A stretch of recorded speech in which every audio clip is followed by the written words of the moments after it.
everyone on October 15th, 2024, Finance Committee meeting, special meeting of Council. Roll call, Councillor Hippel and Councillor Brennan are absent with notice. Are there any declaration of pecuniary interest? Seeing none, I have one, as we are in budget meetings. Through the advice of the Integrity Commissioner throughout the budget process, I will be declaring a conflict.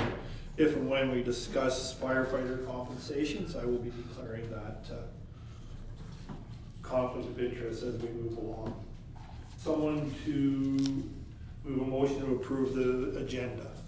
Councillor Pelkman, second by Councillor Kennis. All in favor? Carried. First, we'll deal with the draft sign bylaw. Motion to receive the report first. Deputy Mayor, second by Councillor Kennis. All in favor? Carried. With that, I'll turn over to CEO McKibben. Thank you, Your Worship.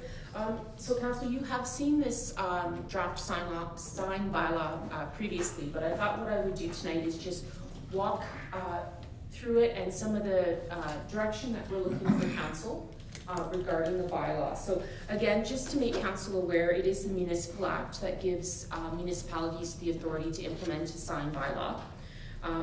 It is, the purpose of the sign bylaw is sort of fair and equitable process for the treatment of signs across the municipality. So again, it's to consider size, aesthetics, do not compromise traffic safety or pedestrian safety. And so what you have for you is a pretty standard sign bylaw. Staff looked at a variety of sign bylaws that are in place in a number of municipalities. And I'll just walk you through, as you can see within the report at the beginning, it sort of mentions and defines some of the different types of signs and with some images as well. Also to note, under each of those sections, talks about whether a building permit is required. So that is something for Council to keep in mind. Some of the signs are required under the building code to have a building permit.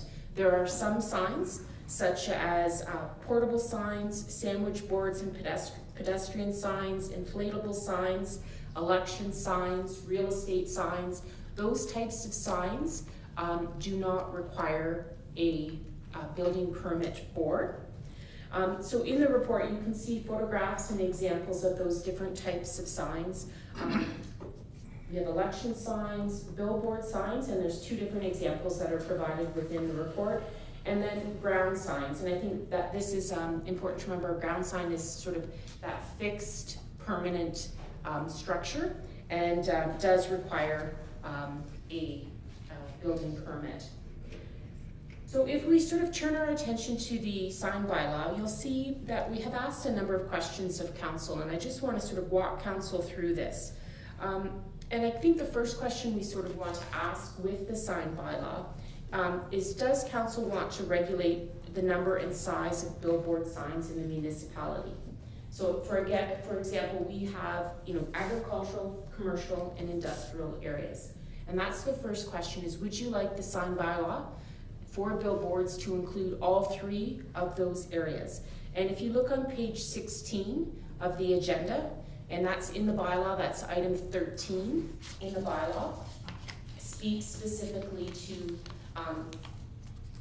billboard signs. And how it's written right now, how the bylaw is drafted, is it does regulate billboards in agricultural, commercial, and industrial areas. And I wanted to ask Council, is that something that you would like the bylaw to include all of those three areas? And I guess I could expand on if you'd like, I can expand on the reason why it is staff's recommendation that it does include all three areas. So there's consistency across the municipality, and also so that we are ensuring that billboard signs are regulated, that they are of the size and nature that Council is looking for. So that's the first question. I'm just looking for some direction from Council. If you would like billboard signs to be regulated in those three areas. Councillor Palmer, then Councillor Pelkman, then Councillor Wilsey. Just for clarification, with a billboard sign, is like the one at the corner of Front and Caradoc, is that a billboard sign also? Yes, that would be classified as a billboard sign. Okay. And so the zones we have are agricultural, industrial, and highway commercial, it says here. Not commercial. You said commercial, but 13.2 says highway commercial. So I wonder if you can define highway commercial for me. So, yeah, that's a good, thank you for that. So when we're talking about, so how the bylaw is written now with just highway commercial, the sign downtown probably would be considered a ground sign, because within this classification, it's highway commercial. So if there is a wish to have just commercial areas as well to be defined, that can be added to the bylaw instead of just highway commercial. So highway commercial, we're looking at more of sort of those entrance areas to the municipality. But again, if you do have like an empty lot in your core and you want to ensure that there's some regulation of billboards in that area, we would want to make sure that we have the terminology correct in the bylaw. So I can certainly make note of that if that is an interest of council, to make sure that we have that clarified within the bylaw. Councillor, did you have a follow-up, Councillor Palmer? Well, just, I think we do need something for the commercial zone downtown too. I mean, we had a lot of people, object to that sign that went up, and we wouldn't want to have to go through that again without having some sort of rules in place. Councillor Pelkman. Yes, thank you. I would agree. I think we need to have a regulation in place that would probably require it to be up off the ground a certain height as well, so that we don't have something like on the corner of Front and Caradoc. And let's be realistic, any bylaw is a result of government going, oh, we never thought somebody would do that, and now we got to regulate it. So here, we never thought somebody was going to do something like that, and now we got to regulate it. The other question that I have is, I'm just thinking of, there is a massive billboard off the 402 between the Mount Bridges turnoff and the Strathroy turnoff. It's empty right now, but it had Park Ridge on it for quite a while.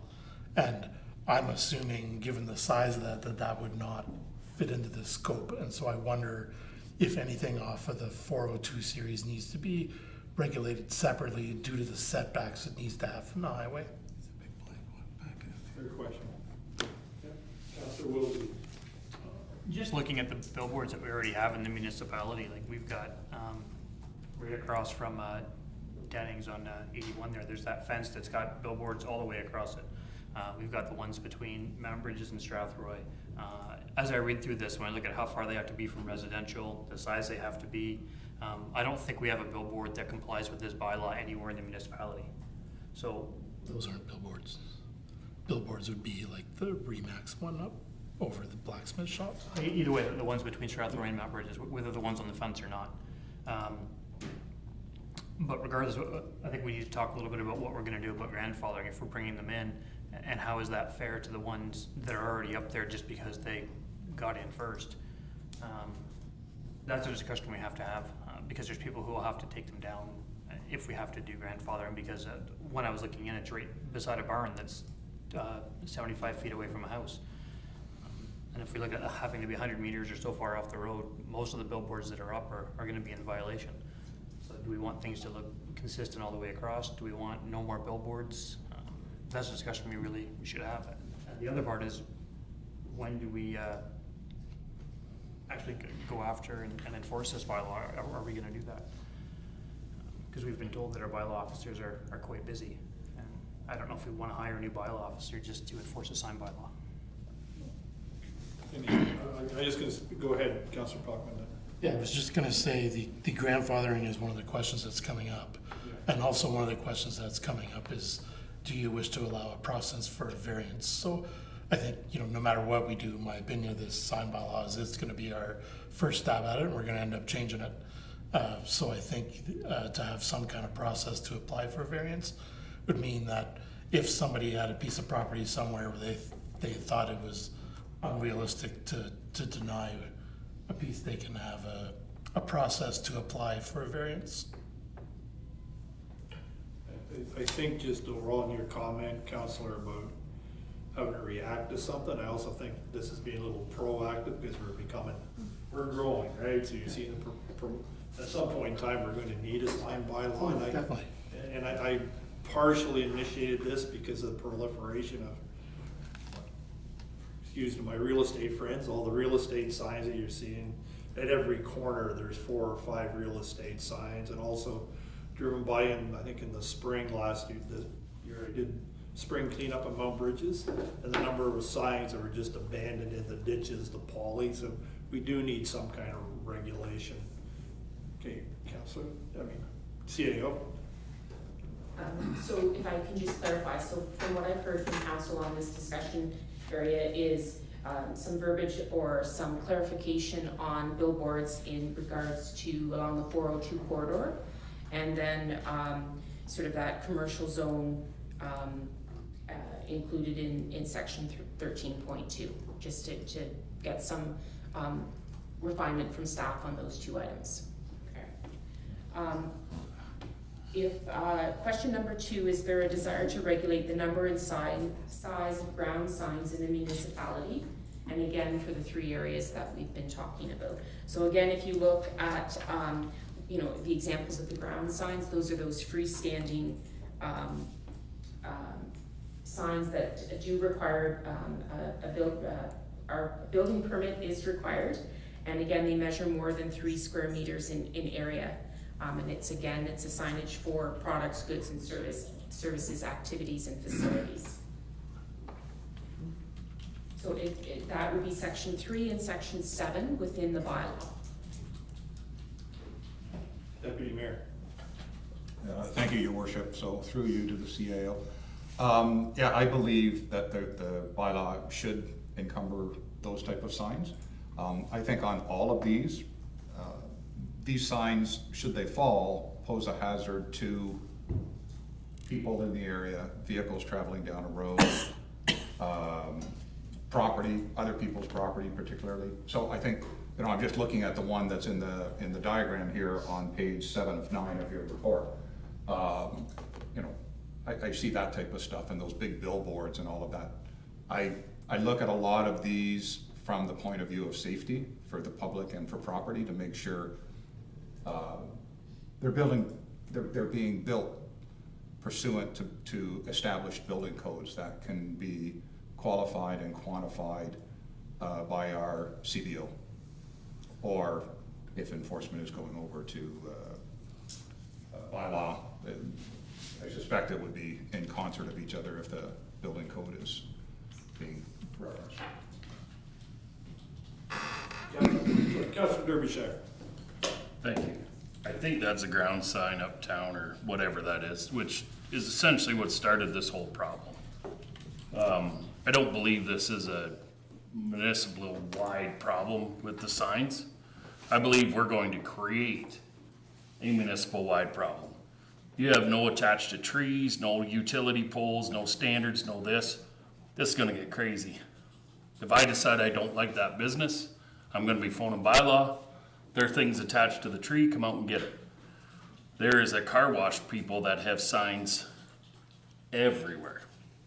So do we start fining them, removing their signs?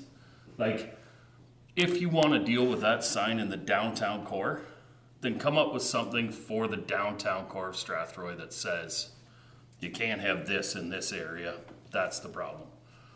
The rest of what we have out and about, to my knowledge, we don't have a whole lot of phone calls about signs other than somebody's really upset about that one downtown. I think this here is just creating more problem than it's ever gonna help solve. And we are gonna end up hearing, we can't police this, we need more people, we just have too many calls. That's my opinion on the sign thing altogether. Just to follow up, Councilor, actually, I helped initiate the request for the sign bylaw based on complaints, but it actually predated the request predated the sign downtown. I wish we'd had it in place, but just for clarification, it predated the. This predated the sign Yeah, downtown? It did, yeah, it did. The request predated by about 6 months, just for clarification. I'll go back, I'll research that. Yeah, it did, yeah. Councillor Pammer had her hand up, then Councillor Pelkman. I agree with the mayor that I think we need to be proactive as the community continues to grow and we get more commercial, industrial. These things are gonna keep coming up and we have absolutely no leg to stand on. I get a lot of complaints about signs, real estate signs, signs on poles, the downtown sign, these portable signs. You know, people don't like how the corners look when sometimes, like at the mall there's 3 or 4 of them up. I hear, like, I get a lot of complaints about them, so. Councillor Pelkman, then come back to you. Yes, thank you. I think the ground signs require regulation. You know, I was kind of thinking 1 per property, but with some kind of relaxing of the rules based on the size of the property. Like, for instance, if you had 1 property owner that owned the whole Canadian Tire Walmart thing, obviously that should be big enough to have signs on both roads. Same too with Superstore. I think that property would be big enough. So there have to be some kind of calculation as to the size and length of the footage along the streets and how many streets that the property fronts.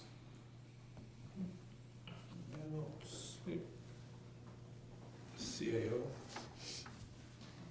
Sorry, I'm just taking note of that.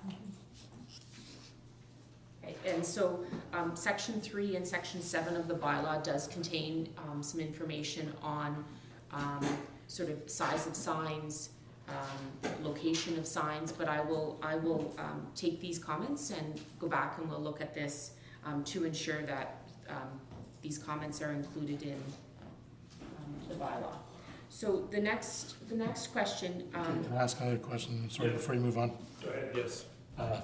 So a number of churches have signs that might be between a ground sign and something else. Just wondering where that's addressed in this.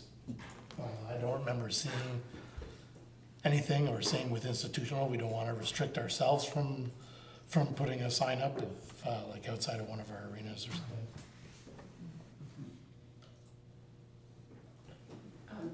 through the chair to Councillor Pelkman. So municipal property is different than I did see that. within the bylaw, but in regards to institutional or like churches in specific, the signage should fall within one of the classifications that we have in the bylaw.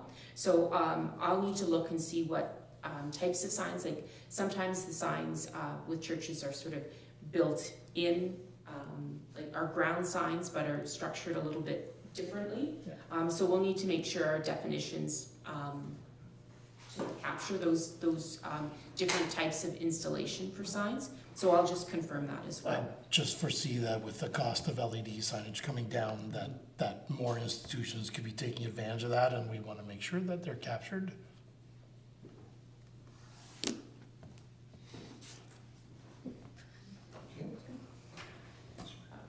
Sorry, Councillor Wilsey.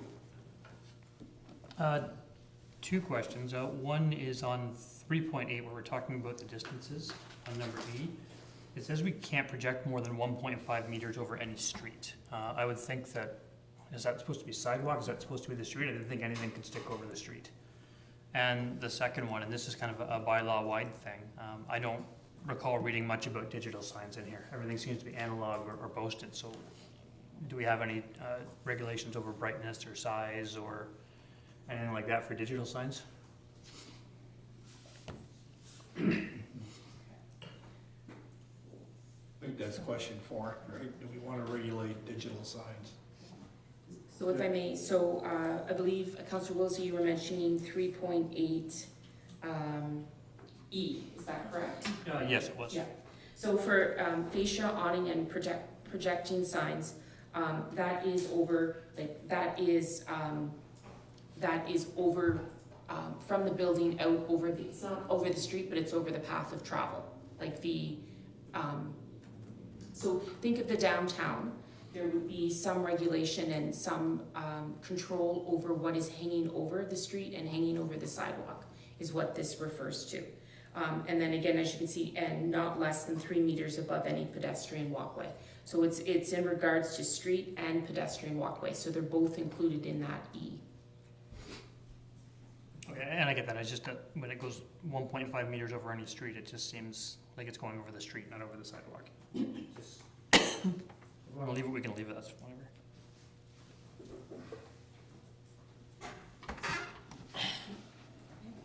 Deputy Mayor. Thank you, Your Worship, through you to the CAO. Perhaps a proper definition of street, road, and highway. Sure.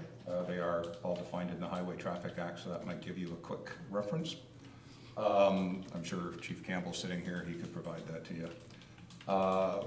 The other thing I was going to say is, in any of the bylaws you researched, is there a catch-all phrase that says something to the effect that should a sign not fit within one of the defined categories, it will be deemed to require a building permit, you know, and kind of be of the strictest requirements, I guess, have we thought about that? So what happens therefore is we don't end up with somebody reading the sign bylaw and specifically trying to come to something and says it's not part of the bylaw.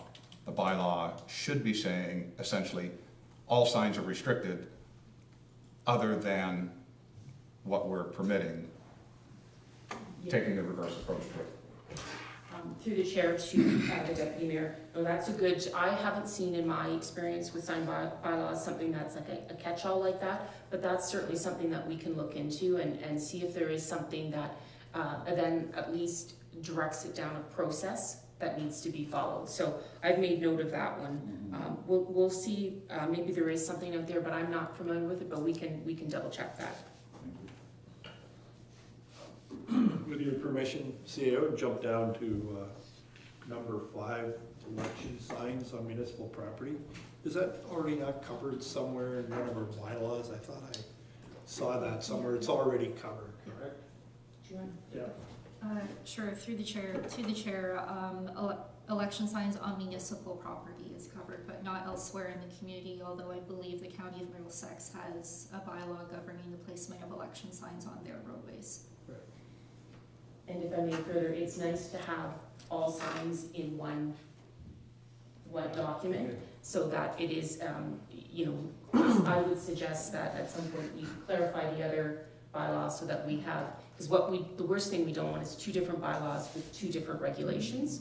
So if your sign bylaw is regulating signs, my recommendation is it's regulating all types of signs, including election signs. If I may, question number 4, and this I think goes back to what Councillor Woolsey was mentioning about Council's desire to regulate the number and size of digital and illuminated signs in the municipality. And just to expand upon this further, there isn't anything in the bylaw right now in regards to certain locations that are permitted or not permitted for digital signs. But there are some sign bylaws in some municipalities that may say backlit or illuminated signs are not permitted in the downtown core, or are not allowed in a certain area. And I think this is something with technology changing that council may want to sort of have that discussion about. Is there any wish to regulate? And I think, you know, there are different styles and types, and technology keeps changing, so that will be something that we will have to ensure as technology changes, that the bylaw is updated to reflect those changes in technology.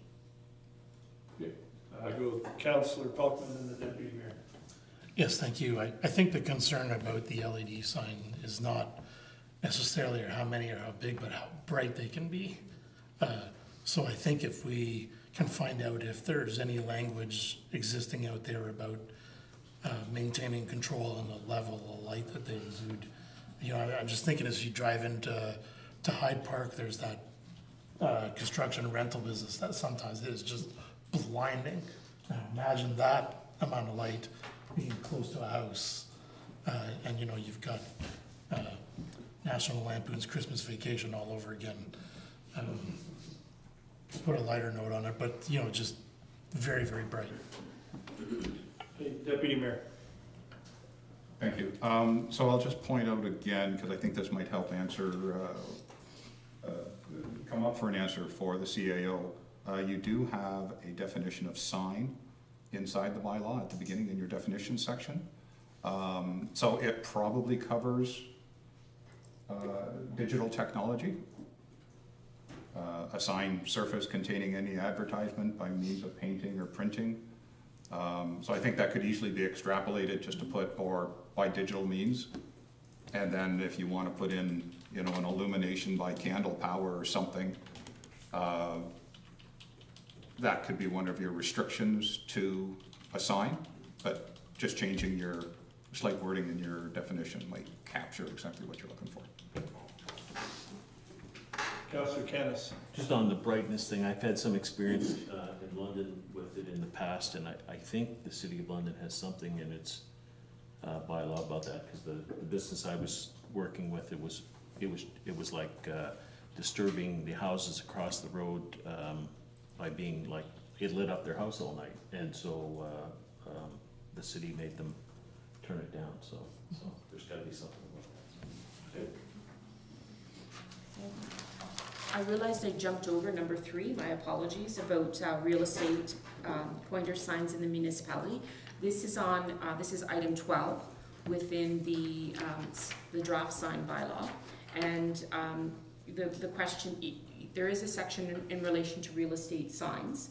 I guess the question is, does council want to include anything about limiting the number of signs, when they can go up, when they have to go down? And I think, you know, just looking for some direction. We have some content, but is there more that council would like to have included in this section? Go with Councillor Palmer, then Councillor Falkman, and then I'll comment. So in the example, you show a real estate sign that is, you know, the stake one, my house is for sale. And I don't think, I've never had anybody complain about those, because they're generally one per property. And as long as they're not too close to the road or too close to someone's driveway. The one that I hear a lot about is all the pointers, the ones on the corners directing people to let them know there's houses, many oftentimes in a certain subdivision. I actually just had somebody 2 weeks ago call me because she was having important guests come from out of town, and she lives on a corner, and she said, it looks terrible. She said, you know, like I look like I'm in the middle of a commercial zone. And she said they're there all the time. It's not like they come up and down. So in this section 12, I don't know what you call those lawn signs. I call them a lawn sign. But I think I would like to see them defined, and then we need to have a discussion about how we would want to manage those. Yep. So you're correct, Councillor Palmer. The real estate signs that are discussed in section 12, the definition is just speaking to the ones that are on your front lawn. So if you look in the bylaw, it does speak to temporary signs like lawn sale signs. And they do have within the draft bylaw, speak to, you know, can be up 3 days in advance, but must be down by X time. So that is certainly something, if council wants us to explore, you know, some sort of defined timelines and a definition for those temporary real estate signs, we can certainly do that. But it's not currently in the bylaw. Councillor Falkman. Kind of a mixed mind to this, because I do know, like for instance, on the corner of York and Metcalf, there will always be a pointer sign there, because there's always at least one house for sale somewhere in those 2 subdivisions on either side. However, I don't know how we police that, and policing has got to be part of the discussion here. Is how are we gonna, like, are we actually gonna send somebody around to count how many real estate signs are out or not? However, on the other side, I think with websites like realty.ca, this signage is becoming less important. So I wonder if there's maybe some way we can sit down with the real estate people and see if we can come up with some kind of solution that maybe works for them and for us. You know, whether it's, you know, if the property has an offer on it, then the pointer sign's gotta go. But yeah, I get if you lived on a major intersection, I get the sign's gonna be there all the time, and I can see how that annoys you.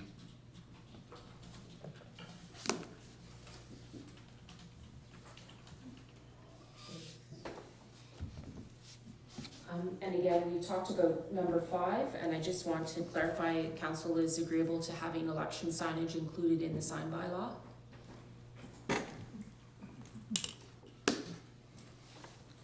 Yeah, Councillor Derbyshire, then Councillor Pelton. I have a question. When we look at all these other places that have these things enforcement, what kind of time is their bylaw officers dealing with this kind of stuff? Like what actual, how much time are we adding to these people that might not already have time to deal with the bylaws we're already dealing with? Through the chair, Councillor Derbyshire. So a lot of bylaw issues are complaint driven. So for the signage bylaw, again, it would be sort of complaint driven unless there is something like a great example election signs are a great example. So those would be something that, you know, would be during election time, staff would be not just bylaw staff, but certainly clerk's department staff and recreational staff would be aware of the regulations of not having election signs on municipal property. So that would be something that all staff would sort of be looking for. So in regards to bylaw staff specifically, I see this as being sort of complaint driven, or those signage that if they're out on their regular you know, tour on something and see something that's a blatant issue, then it would be addressed. Yep, did you have a follow-up, Councillor Derbyshire? I guess my follow-up was, we're taking these from municipalities that are already doing it. Do they have some sort of time frame where they deal with sign problems? Like obviously we're talking about these push-in signs for the houses for sale. I mean, you probably phone that in every day if somebody truly wants to. Like now we're gonna be like that kind of stuff. Same with the signs on poles and on trees and like. Through the chair to Councillor Derbyshire, my experience with municipalities that have sign bylaws, there may be an uptick because it's a new bylaw, right? There might be, to start with, I don't know how many calls we're going to get. I don't know how much time at this time, but I know municipalities that have had sign bylaws in for a significant amount of time, like let's say 10 years. It's not a daily phone call. It's not a weekly phone call. It's part of that education piece of getting this out as well. So yes, there will be some, and usually they are the big blatant issues that come, you know, to light. But I don't foresee, you know, a daily phone call on signage. But I could be wrong on that. We won't know, but I do think it's important that we do have a sign bylaw in place. Was it Councillor Pelton and then the Deputy Mayor? Yes, thank you, Mr. Mayor. In terms of election signage, I don't think that the regulation should be any different than it has been in the past. And part of that reason is, you know, we all know how important name recognition is. And if we were to deny newcomers the ability to put a sign anywhere, it would really hinder their ability to try and run for council. And I think that would be a mistake. Deputy Mayor. First of all, I agree with Councillor Pelton wholeheartedly. There has to be a fair playing field for everybody. I did want to bring to point 11.5A, just a general question. Within A, it speaks about 1.5 square meters, 2.0 square meters, and then 6 square feet. So we're jumping around between metric and imperial. I just want to make sure you have your sizing correct as to what you're thinking about, if that was to be enacted, or although perhaps that whole section may not be enacted. And also in that regard, I know many of the current councillors, I believe, for instance, use the big illuminated signs downtown, privately owned, but bought space on those. This, depending on those sizings, would prevent that type of business from being able to sell to a municipal candidate in an election. So, I'll just leave it there. Thanks.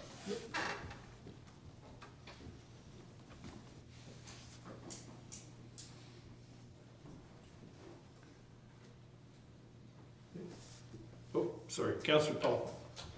Yeah, and 11.5 also, C would not be possible.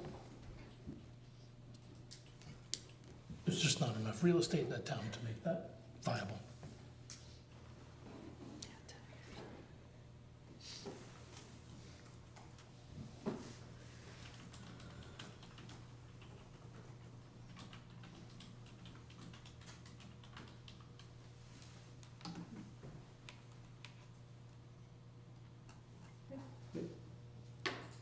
Next. Oh, Councillor Wilsey. Just the is in or on a roadway, does that also include like the shoulders of the road or the side of the road? Because I think that would take away almost all places where election signs are. For, that's 11.5B. If it can't be on a roadway, and the roadway by definition, I believe, includes the shoulder in the municipal property, that's gonna take off almost everywhere where people put election signs. So the purpose of this one is to help control like sight lines. You don't want it so close to the road that you have, like corners in particular are concerned with sight lines for certainly during election period. What I can do is we can take that away and see if there's a better definition that we can come up with, and that way that makes that clearer as well. It's covered in D.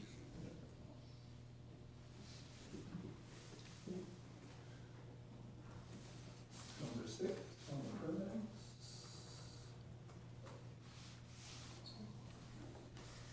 Number 6, again, right now, how the bylaw is drafted, it is not requiring a sign permit to be applied for. And that's a question for council. That is an option. Some municipalities have sign permits are required, so you have to submit, your application, details about the sign. Sometimes you even have to include like an image of the sign. That is not recommended in the draft bylaw, but if that is something that council would like us to explore, we can. Go ahead, Councillor. I'd say that's probably the best way. It'll stop all the stuff, make everyone, if you wanna put a sign up, you gotta submit for it, get a permit. And then any signs that are up, pull them out and they're done. They're not on private property and this far off the road, and you don't have a permit, they're gone. Councillor Palmer. I'm just wondering, if we're talking about staff time, I think that method is gonna be pretty labor intensive. And I don't know that every sign should have to go through a permit process. But maybe somewhere there's a bit of a compromise there where certain signs, but I think if you did it for every sign, I mean, was that like every real estate sign? I mean, then you're gonna need a full-time staff person. I'd do it for everything, and the same as you guys are saying, once people get used to it, it'll be, once it's out there and you're told you gotta get a permit for any sign, people will then understand, anytime I wanna do anything, I need a permit. Yeah, it'll take a month or two to get this around, no different than it's gonna take a month or two to get all this straightened out with a bylaw person. We're in the same boat, it's just you're gonna say, anytime you wanna do anything on you need a permit for a sign. And once that word gets out there, people know you gotta just go on the website, fill out, pay your $15 or $20 or whatever it is to get a sign, and off you go. Councillor Pelkman. I was thinking more along the lines of Councillor Palmer about how difficult it would be to police that. So I was thinking that we would want for illuminated signs, in-ground signs and billboards.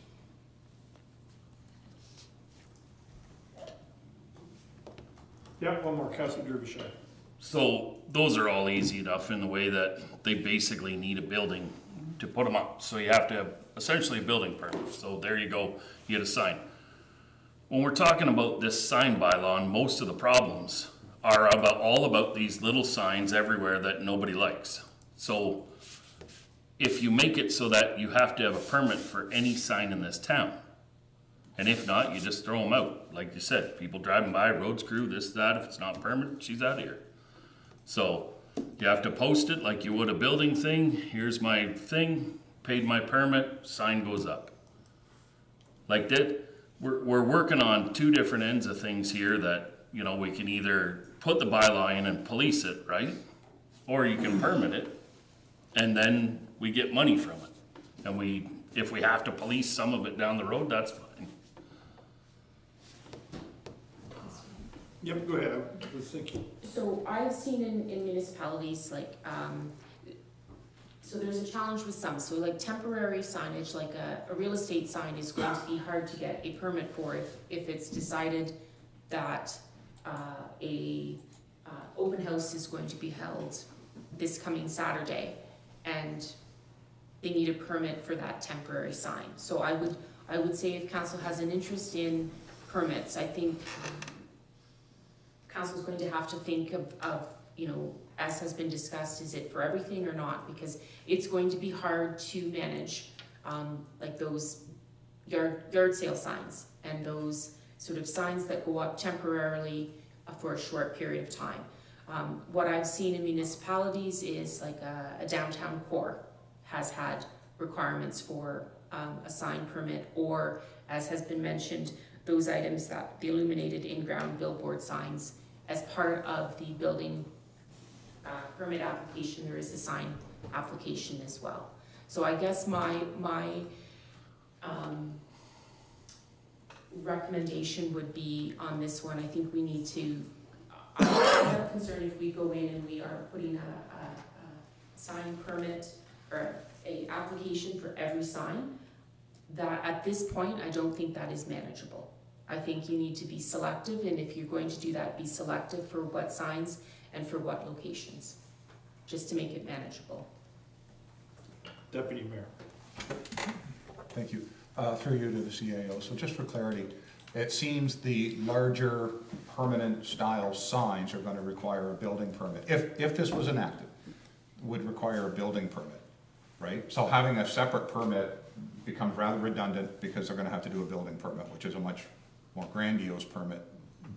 So really what we'd be talking about are all of the other signs which would not require a building permit. Election signs, real estate signs, little signs out on the sidewalk of Front Street that says, you know, happy hours at 5, that type of stuff. That's really what we'd be talking about for the permit. Okay.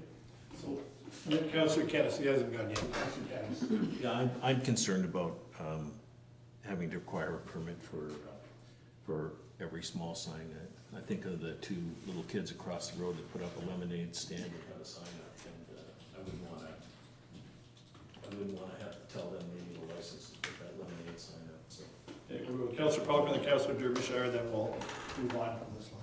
Yeah, I was just thinking about the restrictiveness of it too, and I'm thinking of, you know, some organization holds a car wash and some signs go up to say that, hey, on Saturday we're having a car wash, and they start putting them up on Wednesday.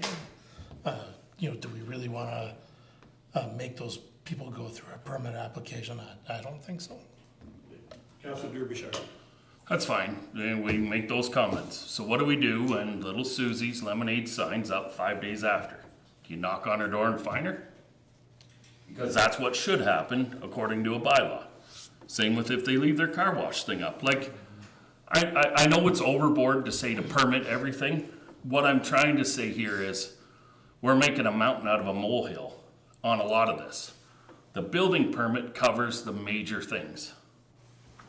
The rest of this stuff, we're all trying to police in a way that nobody really knows how to police, because a lot of this stuff goes up, gets stapled on, gets moved around. So if they're not gone in 3 days, are we then gonna spend our time chasing all these people down and fine or charge them or whatever we're doing with that?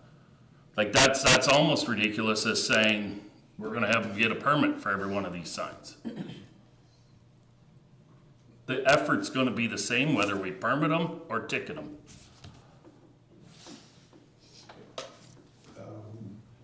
Do you mind if I circle back to one though? Sure.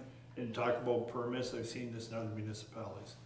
Election signs, and the election bylaws in some other municipalities, I think ours refers to it maybe, about a sign deposit.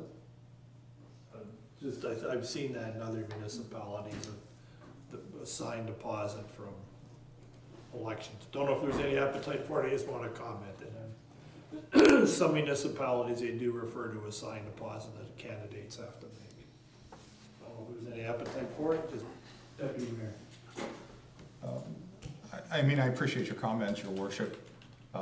As far as election signs go, I hope that people running for civic office are community-minded people and would follow whatever rule would be put in front of them. I think most of us want our signs down within a day or two after the election. I didn't see many get left up unless they blew away and somebody finds them and returned them to me, which I thank them for. You know, I think one of the things, to circle back to what Councillor Derbyshire is saying, is I understand what he's saying, but the sign bylaw, by saying it had, like, a sign has to be down so long after, really what that's doing is giving the municipality the option under the bylaw, or the authority under the bylaw, to then go out and remove it. Not that we're going to do it every day or every week, but you know, perhaps at some point in time a neighborhood is inundated with signs and we've had complaints, and we want to go remove personal property from our property.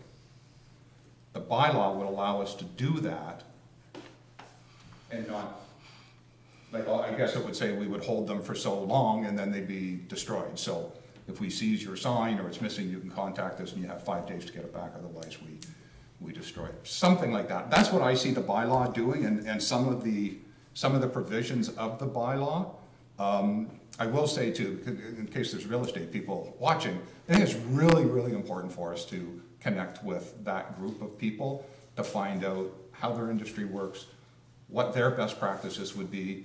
And again, I think Councillor Palmer had mentioned it about, you know, working with them to find out what would be a best practice. It is a concern that appears within the community. Thank you. Item number 7.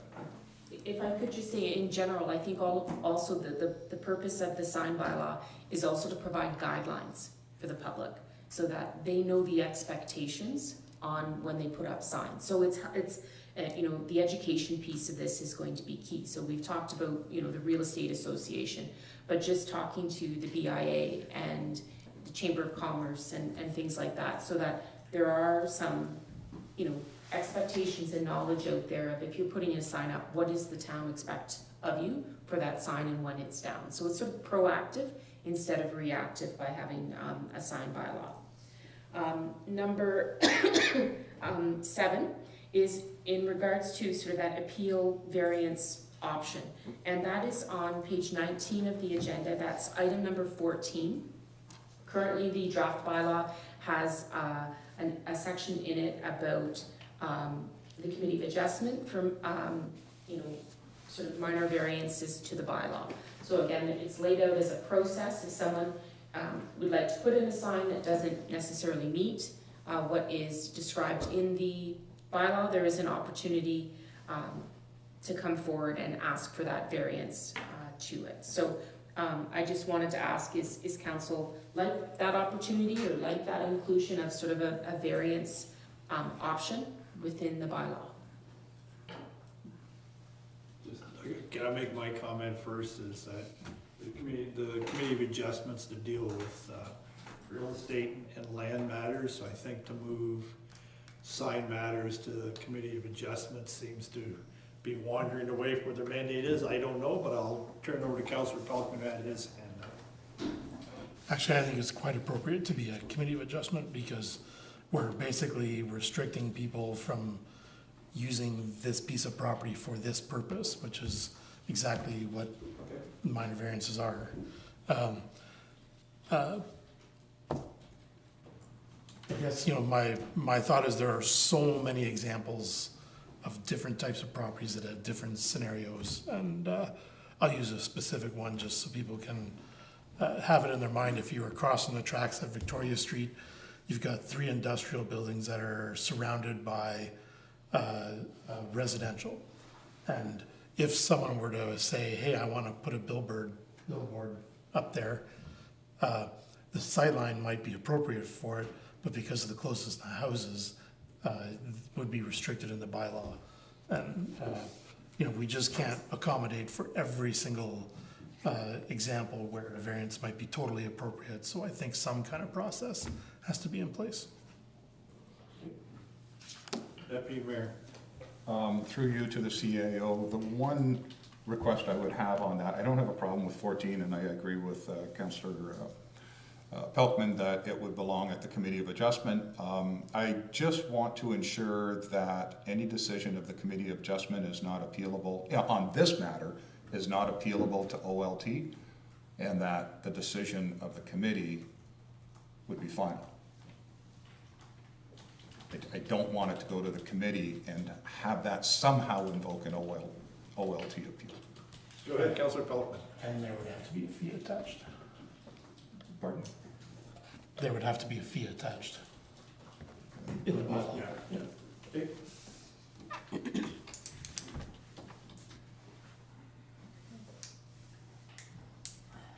The question number 8 for council, is there a desire to add a grandfathering clause to exempt all existing signs or not?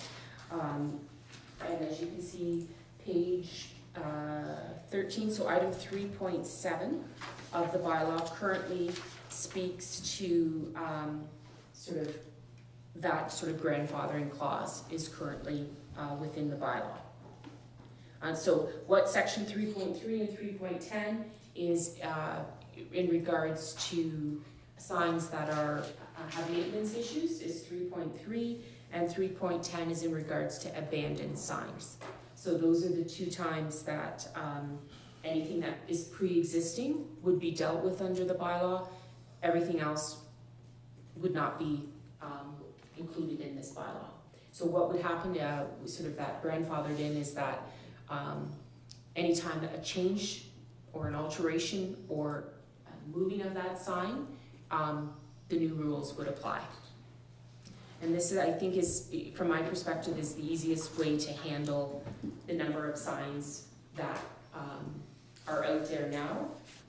You know, I think a great example, again, in another municipality is, you know, an update was made to a sign bylaw that now made a certain type of sign no longer permissible within that area, but a business had just put in a brand new sign. So the timing of things, so that sign was grandfathered in. So any new signs that once the bylaw came into effect had to conform and comply to the sign bylaw. So just looking for some thoughts. Okay, well, Councillor Kenneth, then we'll go back there. I favor the grandfathering. I think at the time the people put those signs up, they were permitted, so, yeah. Deputy Mayor. I halfway agree. I think a grandfathering for a period of time, a year or even 2 years, a sign that is unsafe or has an issue with it, I'm not in favor of leaving it there for the next 10 years, or somebody fixing it on a Saturday afternoon unbeknownst to anybody else and therefore it stands for the next 50 years. The whole idea here is to address a known concern in the community, and I think telling people, again, public correspondence going out and information to the public is going to be critical, that you need to come into compliance. There's a time period allowed for it. Unsafe stuff needs to be addressed. And of course, under the one section, if somebody has a concern about a specific sign, such as what you mentioned, they can apply for a minor variance. Councillor Feldman. Yes, I'll admit I didn't read this section too carefully, but would a temporary sign then be considered as being grandfathered in?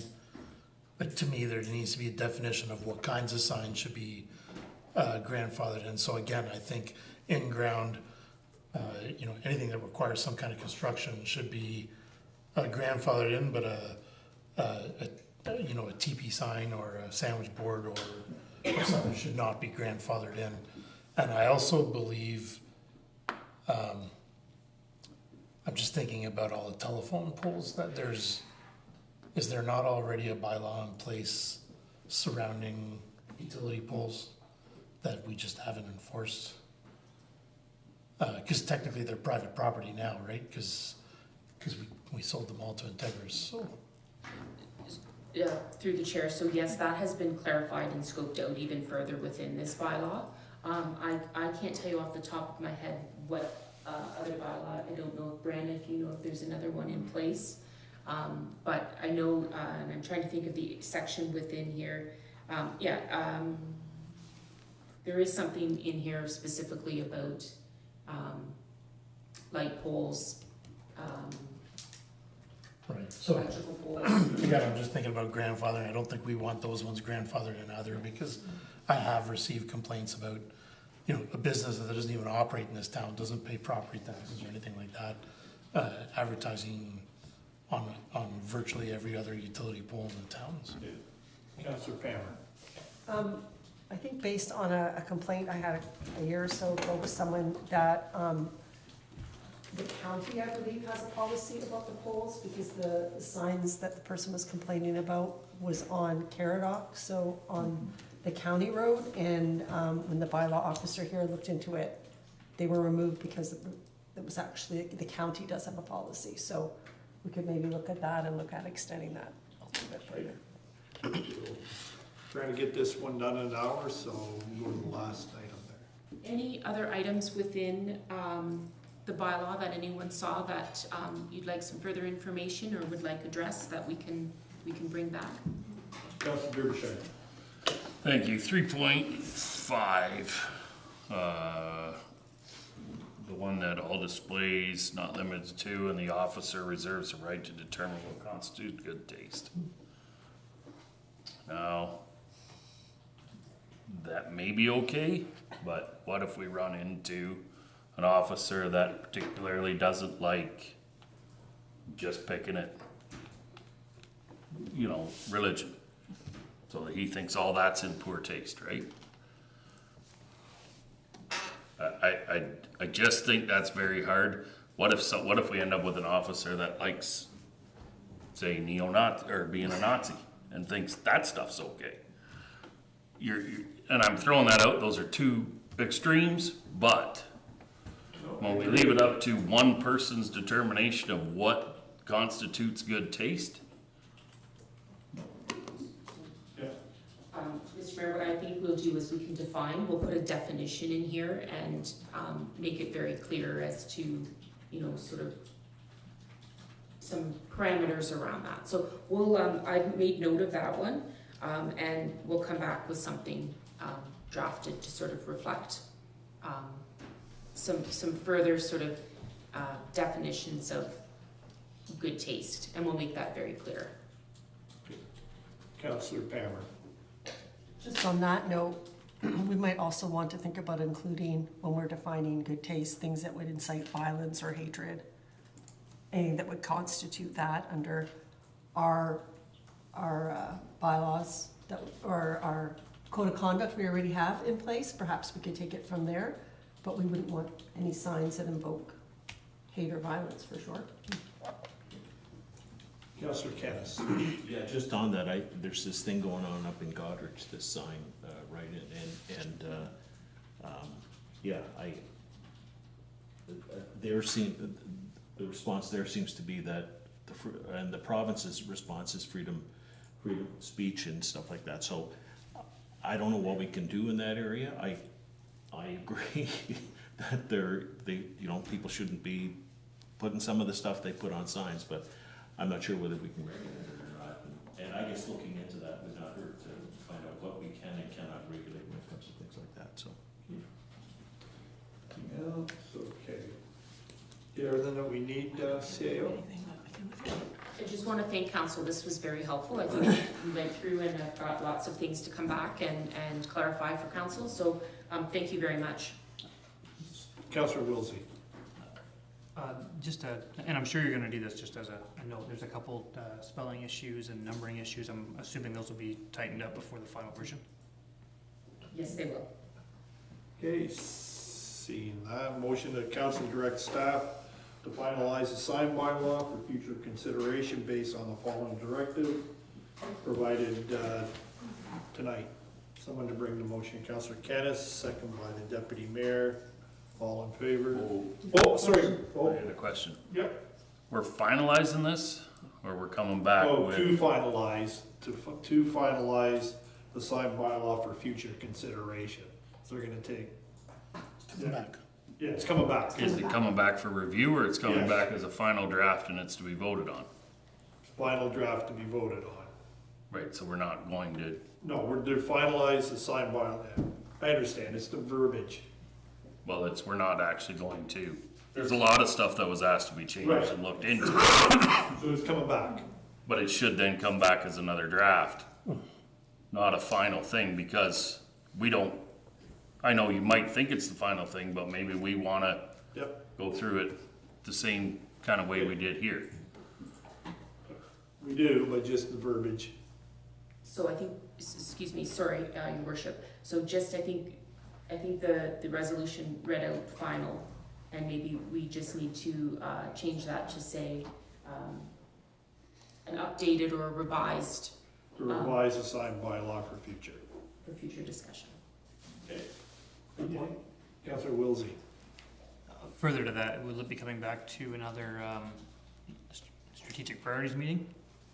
Is that what we're coming back to, or so it's not going back to a council meeting, it's coming back to another strategic priorities meeting? Just want to clarify that. I would recommend it comes back to a strategic priorities committee meeting.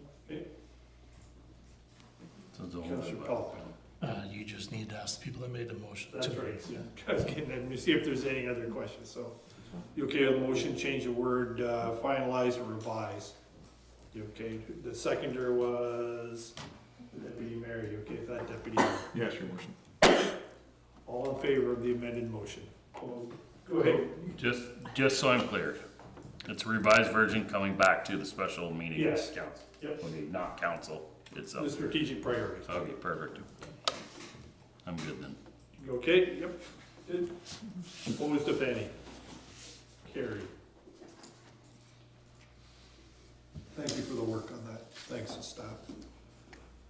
Next is, we're gonna enter the budget discussion, the 2025 budget, foundations and priorities. Motion to receive the report. Mayor, second by Councillor Kennis, all in favor? Opposed, if any? Carried. With that, I'm going to turn it over, CAO, I'll let you direct, we'll turn it over to Director Dakin. And I believe throughout this, Director Dakin, you're just gonna allow for questions as needed rather than at the end, correct? Through the chair to the chair, yes. I think that's probably the best way to deal with this. I'm gonna ask for a little latitude at the beginning here, if you don't mind. I spent most of Sunday while eating, watching football. And so I just saw some parallels with football and budgeting. And maybe that's not obvious to all, and maybe it was due to the coma I was in from all the food I was eating, I'm not sure, but anyways. I think what I saw in football, what I saw in budgeting was, the success depended on the teamwork. And I think when I looked at some of the football teams that were playing, some had great quarterbacks but had lousy receivers. Some had great defense, but lousy offense. And I think it came to my recollection that really no single player was able to win that game because it was a team sport, really. So I think in looking at the budget, it reminded me of the same thing. I think we here in this room, council and staff, are a team, but we have our different roles, just like the football team does. And I just wanted to sort of reiterate that as we sort of move through this, that each of us have a unique role, and as we work together, it's what we come to together that's really going to move the yardsticks, I guess, to complete the analogy, I guess, would be the best way to put it. But we each anticipate the other's moves and hopefully look to cover our weaknesses and use our strengths, I think, is the key thing here. So I think the idea is that the teams that sort of work together, I saw really move the yardsticks a lot, and the teams that didn't obviously kept turning the ball over. So as we move forward, I'm hoping we can make teamwork our mandate here. So, having said that, thank you for indulging me in my thought there. Just a quick correction on the first. I noted that the motion about the 7% rate was at the September the 6th. It was the September the 9th meeting. But just leading into that, so I want to quantify what that 7% looked like. So 7% in 2025 equals about a $231,410 dollar increase. So if we look at the full, if we were to anticipate a 7% overall increase, that would reflect about 1.6 million in added revenue to the coffers of the municipality. Going back to some of our discussions from before when we started the budget, obviously being a lower tier municipality, we collect for 3 levels of government. We collect our own, we collect the county levy, and we collect the provincial education levy. Just a reminder that the portion that we are discussing, that we are looking at, is the 55% of the tax bill. So we account for 55% of our residents' tax bills. The county accounts for 32%, and they come up with their own numbers and their levy and rate, and we just apply that and collect it and remit it on their behalf. And then finally, the education portion, which is 13%, is calculated by the province, and then we just collect and remit directly to them. So just wanted to reiterate that what we're looking at here as we move forward with the budget is our 55% of that tax bill. The next point was, during the last discussion we had, was is there a way of, not is there a way, but we should be aligning our budget with our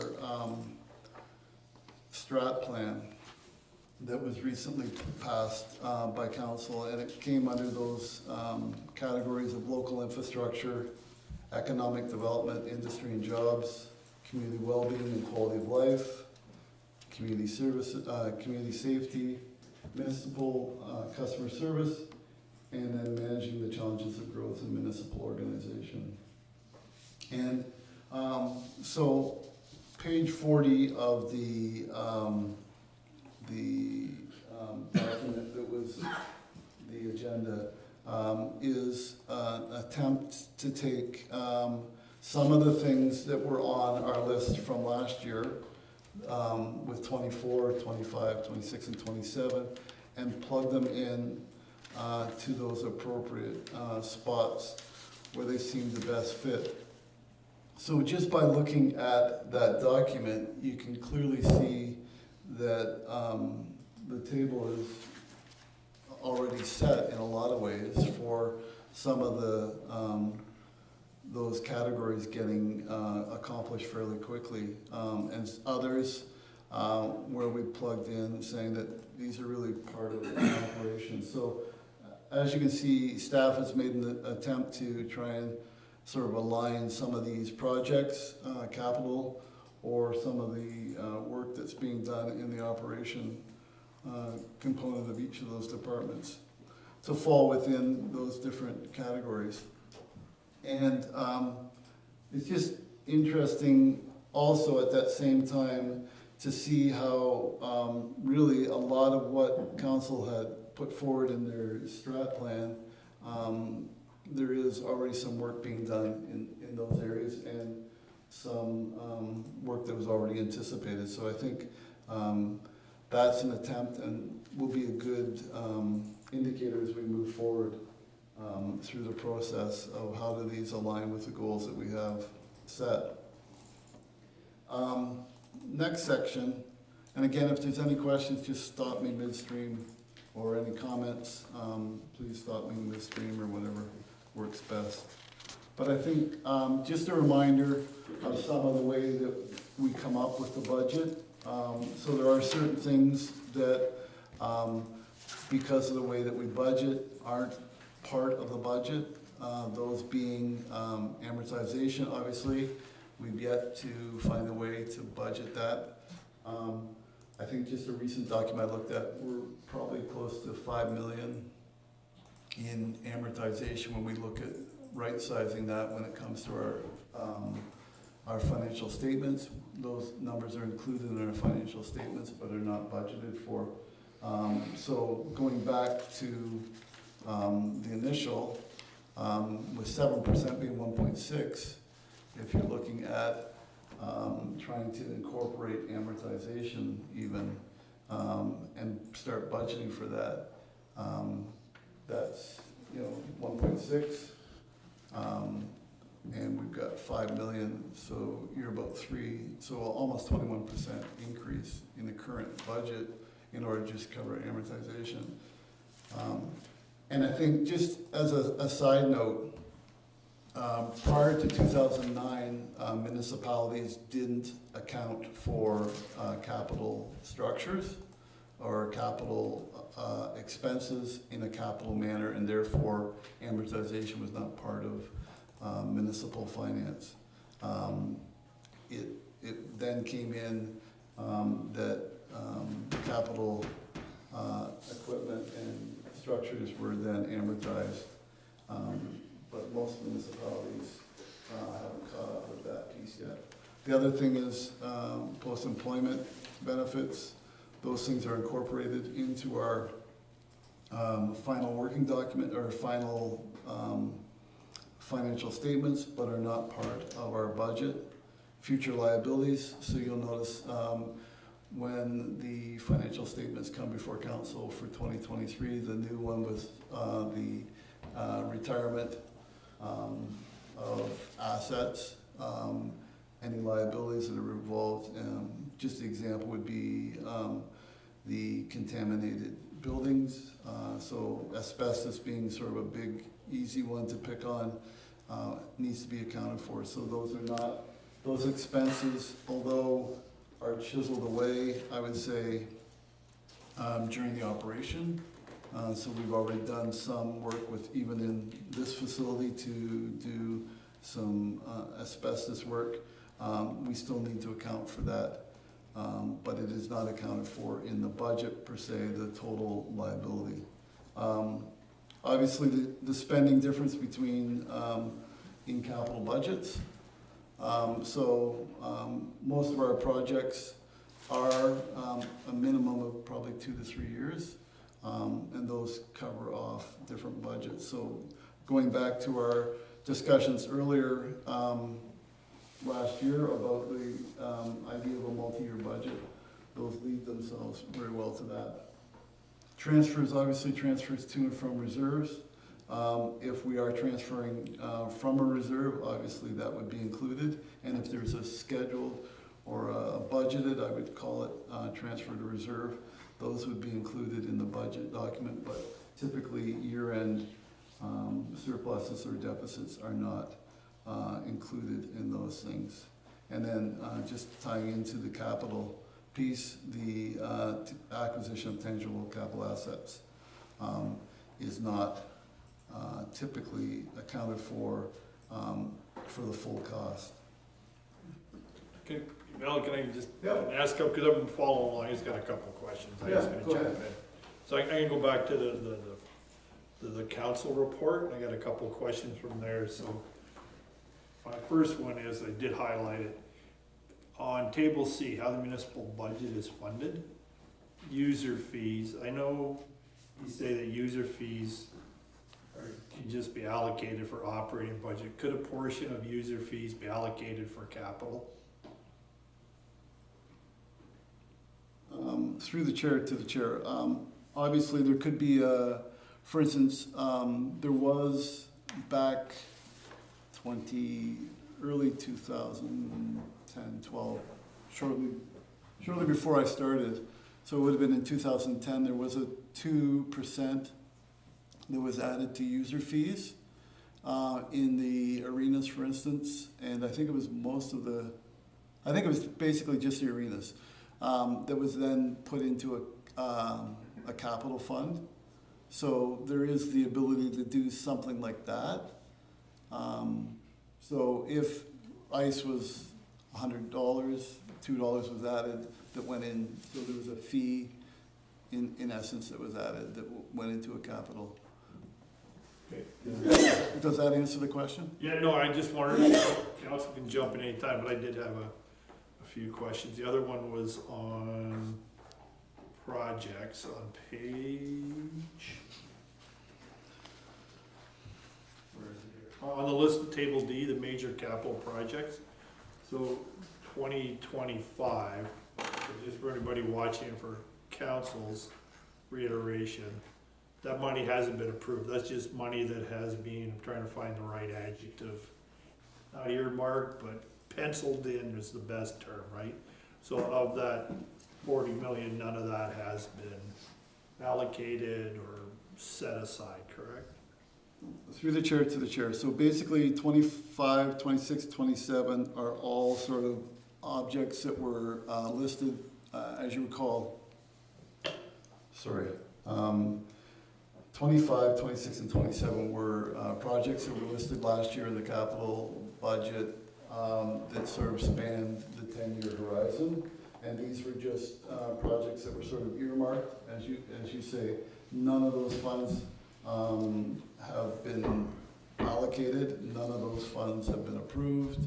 Those are just budget amounts that were set as sort of what I'll call placeholders. If we go back to that idea of the multi-year, and I think maybe I'll, when we get to this section, I'll talk about with the new director, Ortiz, starting, we've had some really good discussions because of his experience in the York region with capital projects. The idea of what's called a capital spending authority. And so I'll allude to that when I get to that section, but this is a good example of where we can sort of see projects lining up, and the funding model, I guess would be the best way to put it, for those projects to be set in place. So the council has a better vision of, and a better sight of lines, sight of line on those projects, not only the near but the midterm on those projects. So that's something that you'll see coming forward, even with the capital projects for 2025. Councilor Powell. Just a quick follow-up to that question, and for my own, information, so I'm understanding what I'm reading. The High Street reconstruction, is that the residential High Street or the industrial High Street? That is the industrial. So I think we're talking about the same one between York Street and Queen Street. That was the one that was sort of brought up. So maybe this is also a great place to put another disclaimer in, is obviously there's a number of studies that are still in the works that really, to be honest with you, probably would dictate a lion's share of our capital budget. One of those being the road needs study. So, you know, High Street is listed here in 2026. High Street might end up being bumped up or down depending on the road needs study. So that's still to come forward. There's a water and wastewater master plan still to come forward. Those will dictate water needs, structures. There's the, obviously the customer service study still coming forward. Those documents right there. You've also got the water, wastewater financial long-term plan. Again, those are another one that's going to come forward that really, in essence, should be in place before a budget, because you know we could commit to things here, and then a road needs study comes up, and we've invested good money in that, and then we say, well, so I think that also slides back to the discussion around the capital spending authority, and that is the idea of setting up, and this will be fleshed out more during our capital discussions, is sort of looking at, and if we, even if you look at, for instance, in on that project table, table D, Park House Drive. So in 2021, that was showing in our 2021 budget at $5 million. In 2023, that project was then listed at $7.5 million.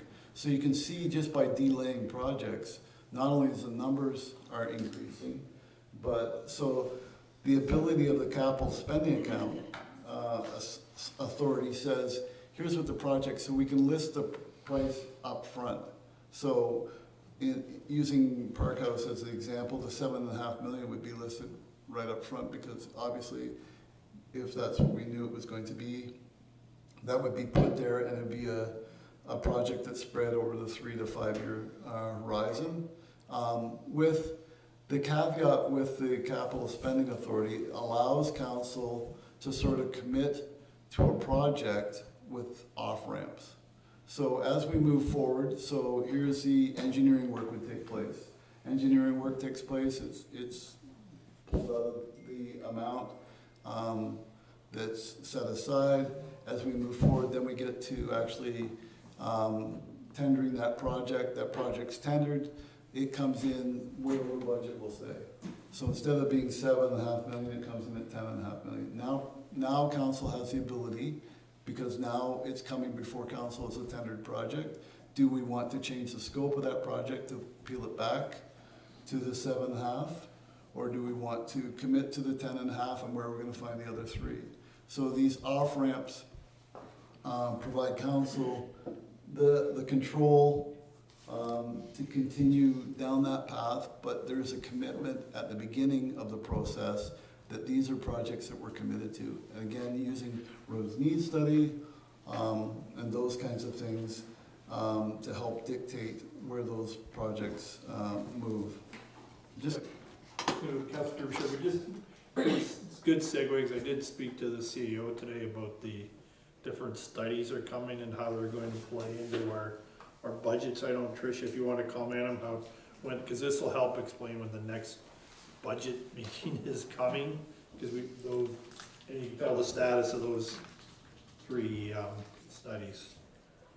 Thank you, Mr. Mayor. So as Director Dakin has mentioned, we've got a number of studies that are underway and that are just getting towards completion. And again, these are all the puzzle pieces that go into making a correct and strong budget. So staff are going to be bringing to council a report, I believe, in November, with information from these studies, so that council has some information, gets to sort of see what's come out of these studies, so that you are informed of that, you have that information as we move into the capital discussions for the budget. So we don't want to have capital budget discussions prior to these reports being finished and council seeing these reports. So we want to make sure that we have the order correct. So council has all the information to make an informed decision. So I just wanted to give you that update for council. Councilor Derbyshire. Thank you. My question is, I just for clarification, you said that we'll tender it and then we can decide what we want to do with it? I thought we had to just, once it was tendered, we're committed to the project that's tendered. I could be wrong, but I think we want to decide what scope we want to do before we tender, right? This is theoretical right now, right? They're just talking about a maybe. No, not theoretically. Do we, Yeah, can we change it? Director Davis. Councilor Derbyshire, I'll take a stab at the original and then the question, and actually Director Ortiz can sort of give you a real life example of how it worked in York Region. So yeah, the scope would all be set out during that engineering study. That scope then goes out to tender. That tender then comes back no different than any other tenders that come back to council, saying here's what it's going to cost. So a good example is the fire hall. You know, when we started that process, we kept going along until we got that cost C rating saying here's what it's going to cost to build that fire hall. We go out and it actually came in under budget from what we had kind of saw those numbers to look like. So council then was able to say, yeah, we'll move forward. But had the numbers come back and that fire hall was going to be, say, 500,000 more, or $500,000 more, council then has a decision. Well, we really only set aside the 10 million, not the 10.5 million. So council then could make a decision, because at that tendering process, we haven't awarded a tender yet. So I'll flip it back to Director Ortiz to sort of just give you maybe a finer line on the project management side of that piece. Go ahead, Mark. Thank you. Through the mayor to the council. I think Director Dakin really answered your question, Councilor Derbyshire. So the idea with off-ramps is that you have an opportunity to change the direction if you need to on a project. So typically you would have a design. Design would take a certain amount of time, a number of years, and it would lead to a tender, to a design package, and you're ready to go to tender. The idea is when you undertake a project, typically as you start from beginning to end, projects can take a number of years. They can go from EA stage through to like detailed planning, design, tendering, construction. So at the point of tendering, a lot of things might have changed from the onset of the project. So some scope items might have changed, the economics might have changed. So that off-ramp is provided at the time of tendering, where you still have an opportunity to change direction, change scope. A project could be canceled if it came in excessively over budget. You have an opportunity to rescope a project, so to take the overall scope and de-scope it, to undertake less, or proceed. So the idea is that council has a longer term line of sight on the true cost of a project from beginning to end, not just from a phased by phase approach, but from the total project lens and a schedule, giving adequate off ramps to change direction when needed. Thanks. Yeah, we had been told, it was my understanding before when we went to tender that people had put so much work into that tender that it was very hard to then change what we were doing because it had been put out this way, and that's how it was quoted, and that's the amount of work that they had done on the project to get to that point for us to change it now. we could be liable for certain costs to said things. Go ahead, Mark. Through the mayor. Typically, the intent would not be to change what has been designed and tendered. In a typical circumstance, you would go to tender, prices would come in, they would match what was prepared for in the design, everything would align, and the project would proceed. There are circumstances where, again, during COVID is a great example, when you had contracts that were going 25%, 50% above, even over that, above what you budgeted for. It gives an opportunity to reevaluate the intent of the project.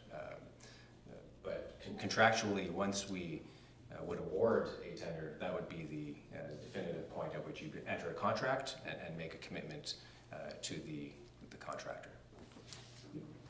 Yeah, thanks, I do, yeah. I guess what I was saying, just in years past, or in projects past, it wasn't that way. It was, once it was awarded, unless it went over budget, we could not change the scale of what we were doing or change essentially anything, because this is what they had bid on. So this is new, that we can change even if it is under budget. We can still look at the project and evaluate whether we want to do that much, this much, or whatever. Is that what I'm getting from this? Or what you're basically saying is if they come in over budget, we have the option to change the scale of the project, so, which is what we've had before. Through the mayor, to council.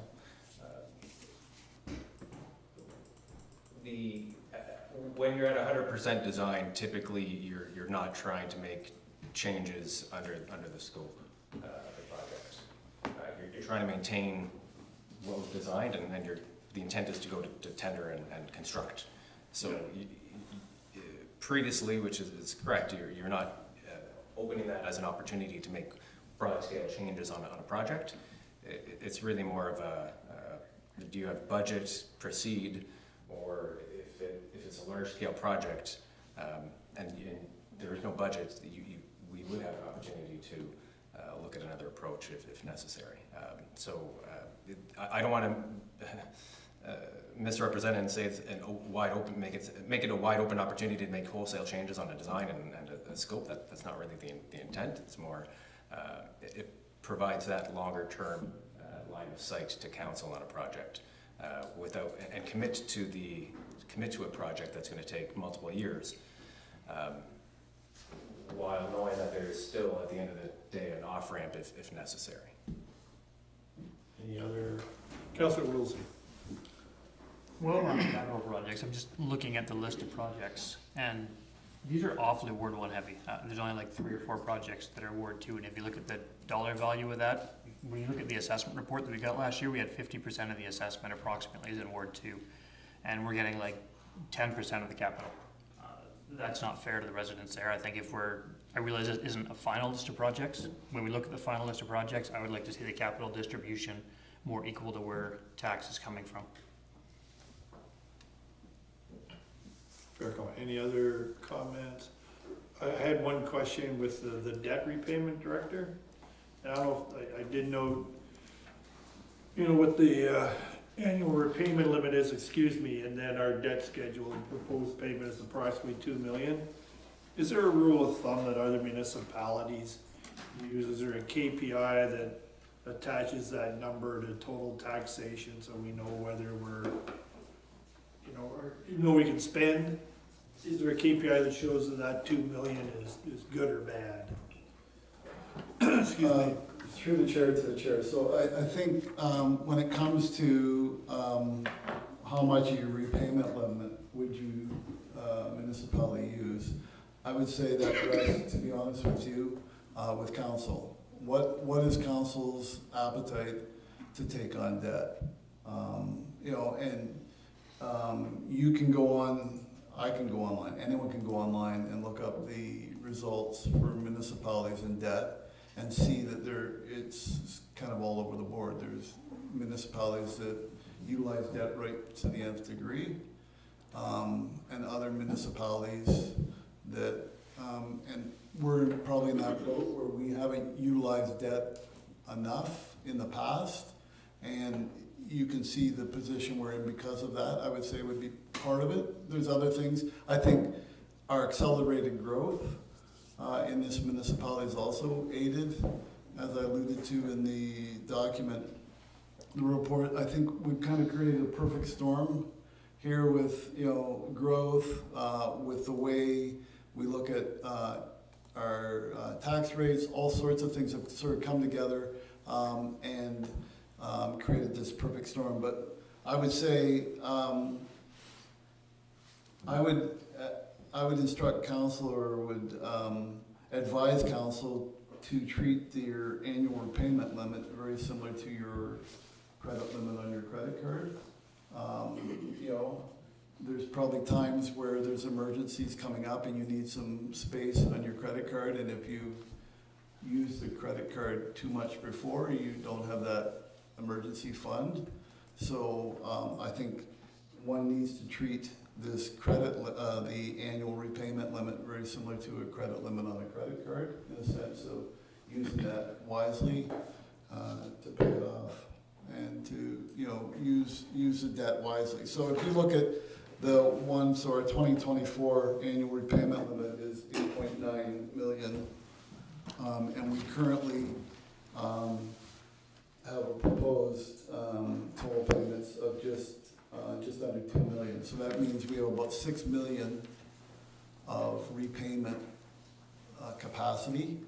So that's what that number, but if you look at the first page, or I guess it's page 35 in the council package, it takes a look and says, all right, at a 5% rate, you could, so looking at that first line there, 5% rate, 20 years at 5%, you could take on about 100, just over 100 million, 111 million in debt, project-wise, because the payments would equal that.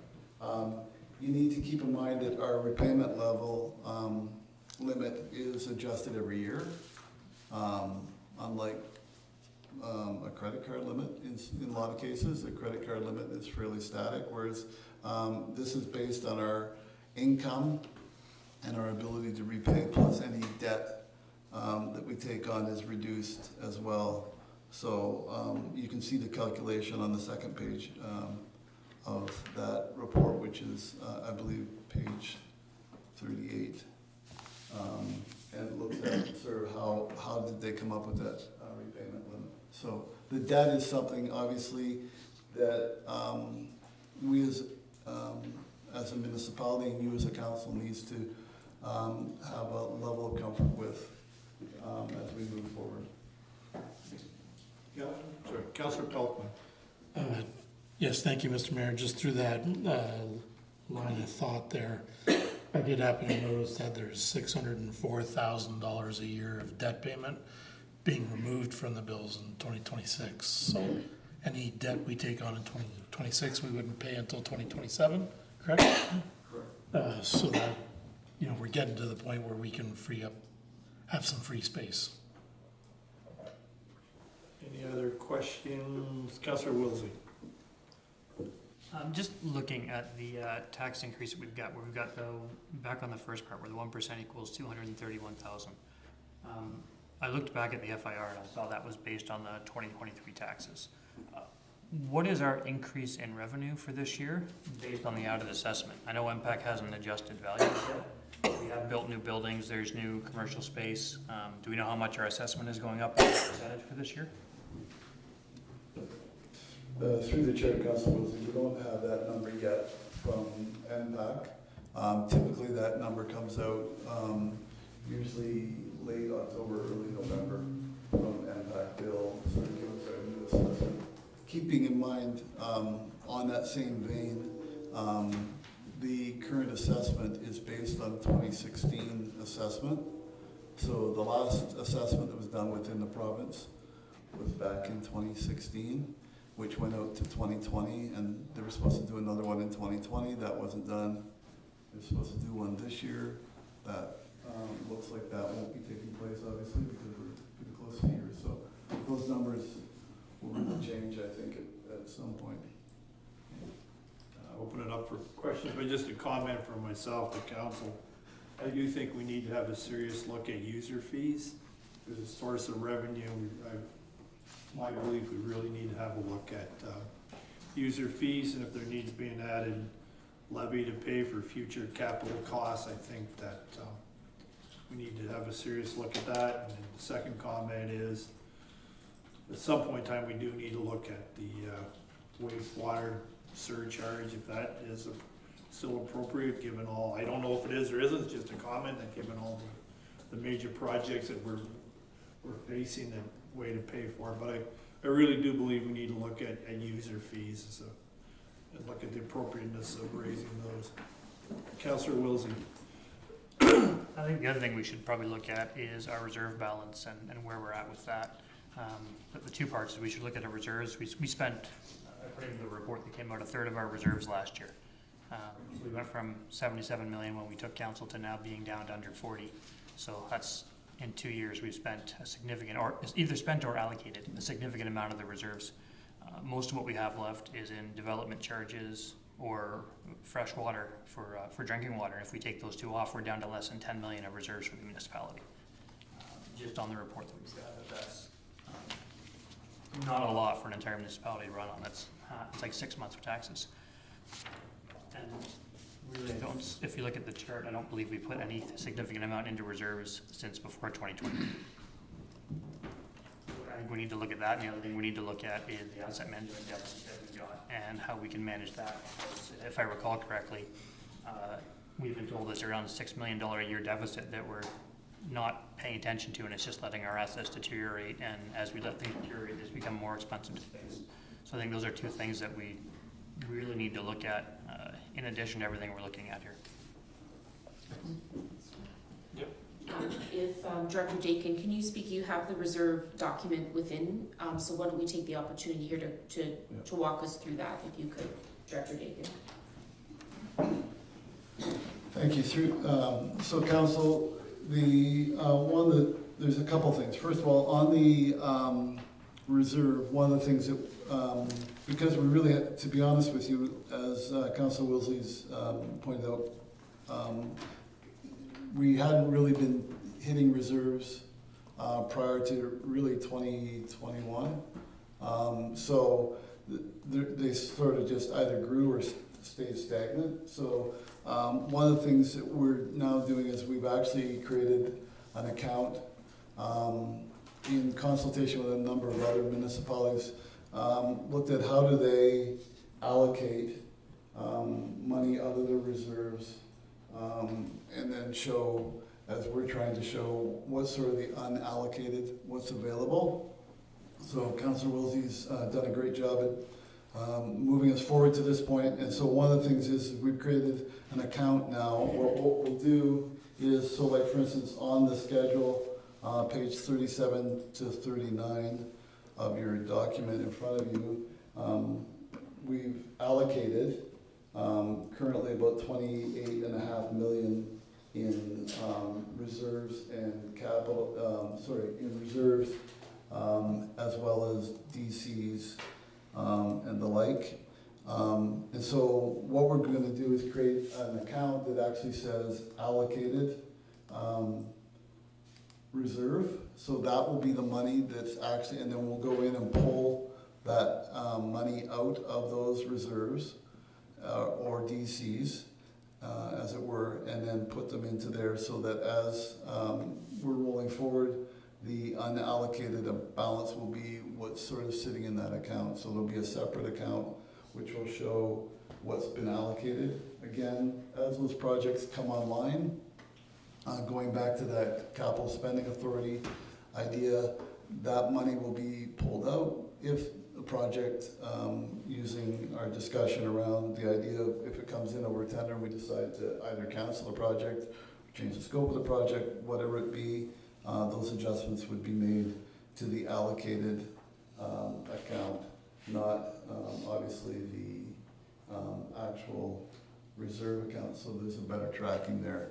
So on there, you'll see, as Councillor Wilsey's pointed out, At the end of 2023, again, these are all unaudited numbers, but at the end of 2023, we had about 67 million in reserves, DCs, and reserve funds. We have allocated out of that 28.5 million, leaving about 38.3, so just around the 38 million that's unallocated. And you can see where those numbers are coming from. If you just sort of go through the schedule, you can see where the allocated but not spent is for each of the projects. And then when we get into the water, wastewater ones, those are in the actual schedule at the bottom, showing which projects were for what there. So I think there's some good news around those things, and as well as I think from a standpoint, those reserves were meant to be spent. Obviously, we need to maybe set some sort of policies as to what do we cap a reserve at and what do we take a reserve down to. Those are all part of a reserve policy possibly. But now we can sort of see an ebb and flow to those. Just an editorial comment, that'll turn over to Councillor Kenneth. If you were to go to the province of Ontario today and look for a bailout, the first thing they're gonna do is look at your reserve balance and how much. That's one of their bones of contention, that municipalities are sitting on large reserves and not spending them, but they're going to the province and looking for money. Councillor Kenneth. No, I just wanted to mention, I think it's pretty positive, even though through this allocation process, some of the overall numbers come down, but just looking at the allotment to the wastewater reserve fund, being 15 million, so we're showing a deficit in that of 3.6 million, but I mean, that's where a lot of our projects are going to be. So to have, 80% already available for those estimated projects, I think that's pretty positive. So, CAO McKibben. If I could ask Director Dakin maybe to speak as we're talking about reserve, speak to the graph that's been put together on page 32, because I think that is sort of the next sort of evolution of the conversation.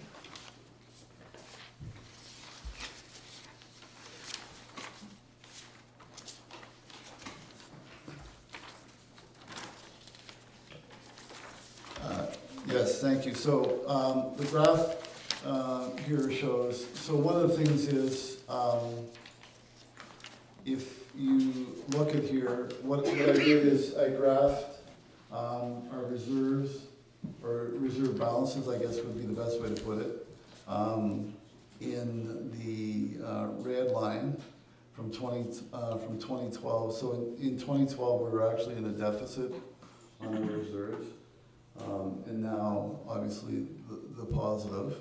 The other line, the blue line, is our debt. So you can see as we decreased debt, our reserves were going up because we were able to sock away some of those funds. But I think the other piece that ties into this, let me find the right one here.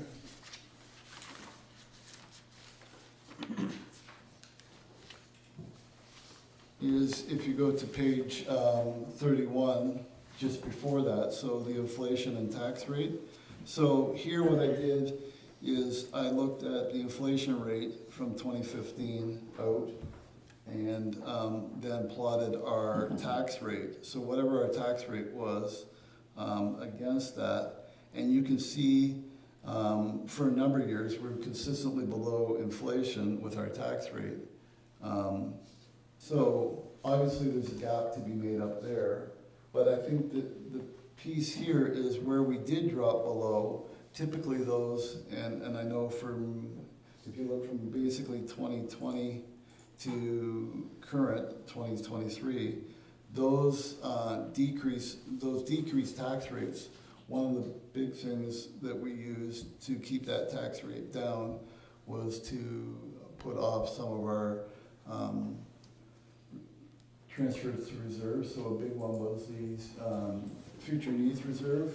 Used to be around 1.3 million going into that reserve. That was dropped off to keep that tax rate down. So again, back to Councillor Wilsey's insight that yes, our tax rate, our reserves are going down, but I think we also need to stay focused on keeping those some money flowing into those reserves as well. And so I think that needs to be balanced out, those two pieces, how we're taking them down and how we're refilling them as we go along.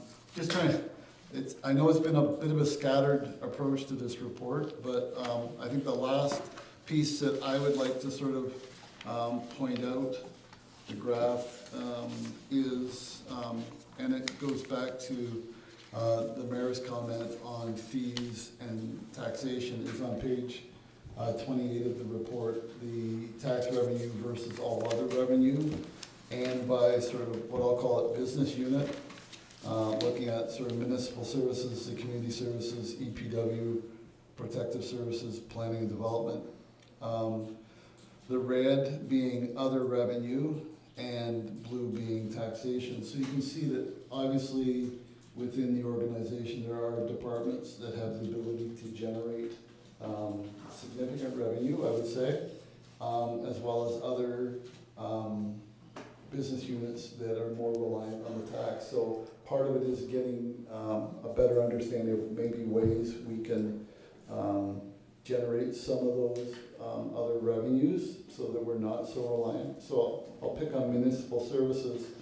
Probably the lion's share of that other money coming in other than taxation is from the cemetery. So as cemetery plots are being bought and sold, that's a revenue, as opposed to public works or EPW, where it's kind of almost a flip. You'll see that the lion's share of that is fee-based or revenue other than taxation-based. And that would be because of the water wastewater fees or that are charged, and the public works or the roads department would account for probably the lion's share of a lot of the taxation. So I would say overall, when we blend all those together, we're about a 55% taxation and 45% revenue when you put the sort of all the departments together. But within each department, you can sort of see that depending on their ability to generate revenue is somewhat limited for some. Community service is a good example there. Recreation programs and the library would probably account for a lot of the other revenue, whereas taxation, there is a certain amount of community support that's needed to run sort of community-based programs. So therefore there's more of a heavy in the taxation. But again, that's probably a very indicative of sort of, I would say, the overall, where they're probably about 55% taxation and 45% revenue. Again, keeping in mind you've got to balance those things. So if, Director Lillibor will all of a sudden just say, all right, we're going to go to 100% cost recovery on our ice. We would probably have a lot of ice vacant because our ice prices would be unattainable for most people when they could go somewhere else and get that ice. So I think there's a balancing factor to those when it comes to our revenue and taxation. Maybe the last. Can I just interject there? Yeah. So if we were to ask Director Littleborn how much of our ice do we recover, so rather than 100%, would Director Littleborn be able to say that we recoup 10%, 15% of the cost? We currently exceed 60% cost recovery on ice in our arena operations. Okay. There you go. Thank you. I didn't set him up for that. I did though. No, I'm just kidding. Actually, Director Littleborn and I have that discussion all the time about, how do you balance off some of those community focused pieces and do that, balance it with the taxation and the fees. So last piece, I guess, will be table E on page 29. We've had some discussion about that when we were back at the capital spending authority idea, is that this is sort of a timeline or a time frame on sort of a capital project, and you can see that it runs out, in this case, sometimes 3 to 4 years. And some projects, some major complex ones, can be anywhere from 7 to 10. We've got a number that we're working on probably right now. We're probably in that ballpark. And again, the idea is, going back to that capital spending authority, gives the ability for council to get the long-range view on that and understand the costing and the funding of those projects. I guess I'll leave it at that, and if there's any questions, I'm more than happy to answer. Any more questions? Wanted to go see if you could talk about when the next meeting will be and the rationale. Thank you, Your Worship. So we had originally, as you can see from your agenda, we had put in a Finance Committee meeting for October 28th. But because of the timing of the Roads Needs Master Plan and the wastewater servicing plan, we'd like to bring those back to Council on November 4th. So you have that information first, and then we'll delve into the capital budget on November 12th. I just think it's important that we get the order right so that you have the information. So we're sort of, at this time, would like to cancel the October 28th meeting, but then really delve into the capital budget on the 12th. So that's sort of the timing of things. Any further questions? Councilor Wilsey.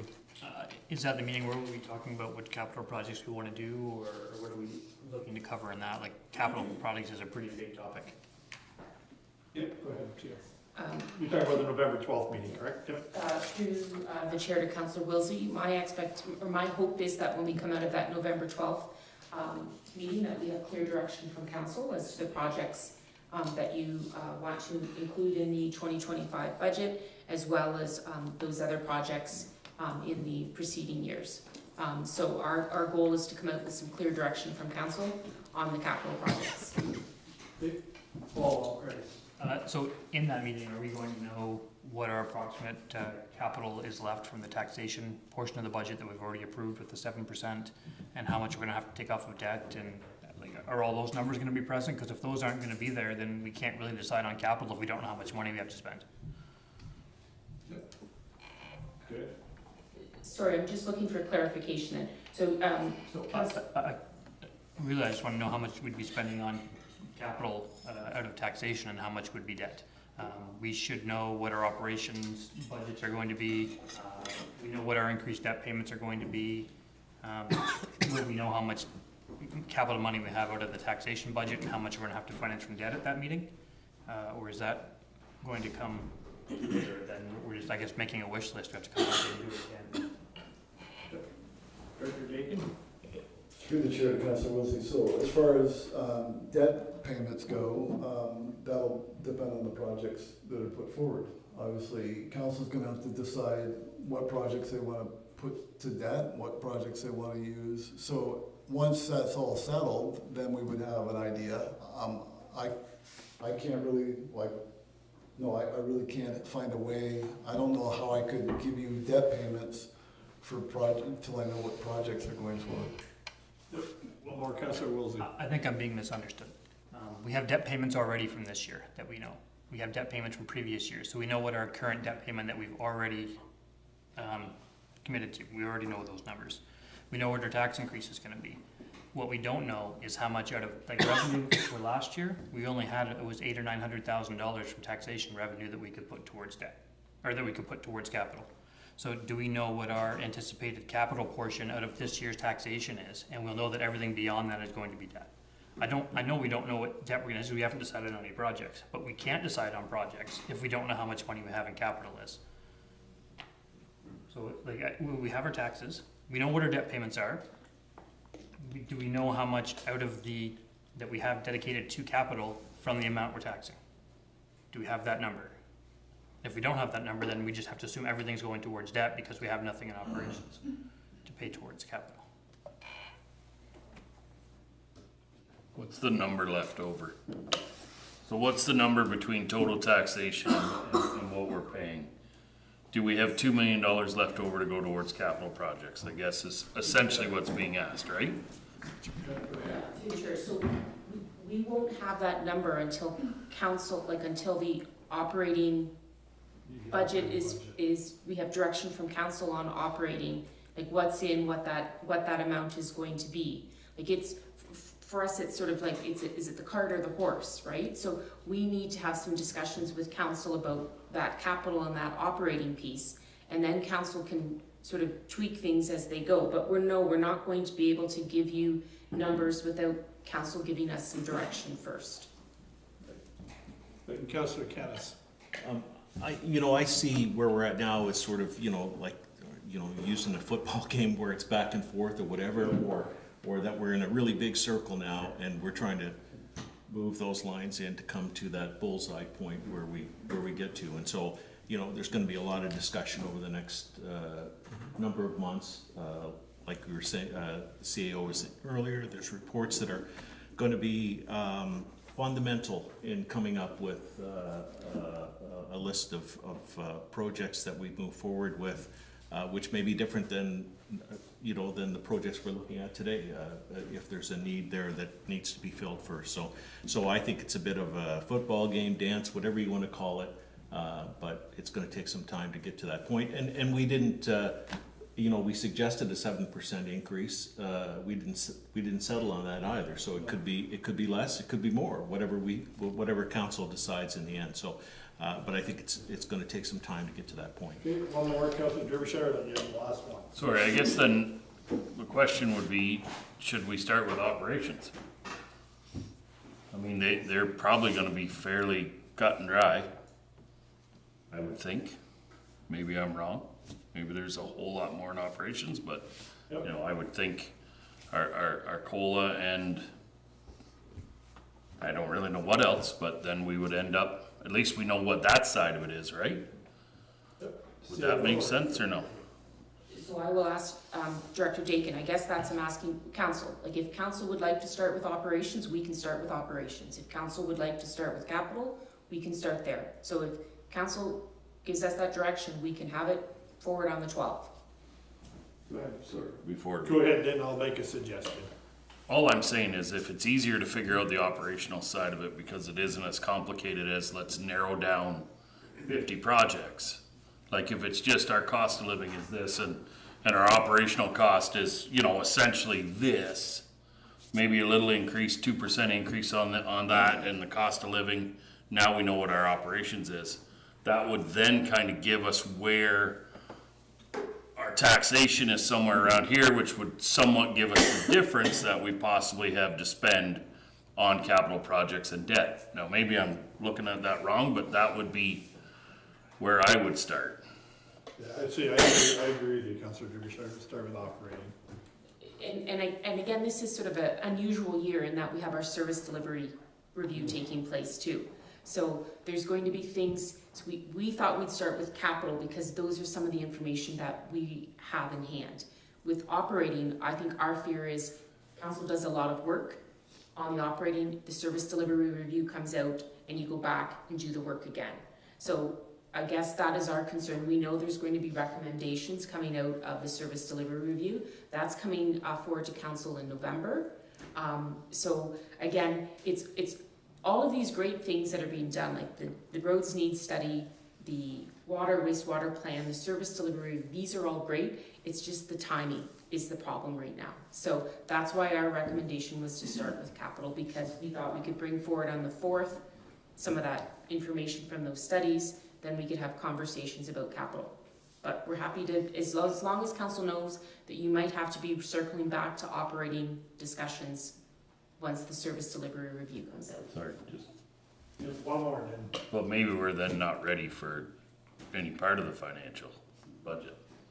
Like, I'm not trying to be a jerk here, it's just if we don't have the information on either side, then maybe we're not ready to do any part of it. Like, I don't know how we don't just say, here's a list of capital projects without actually knowing what we can spend on it.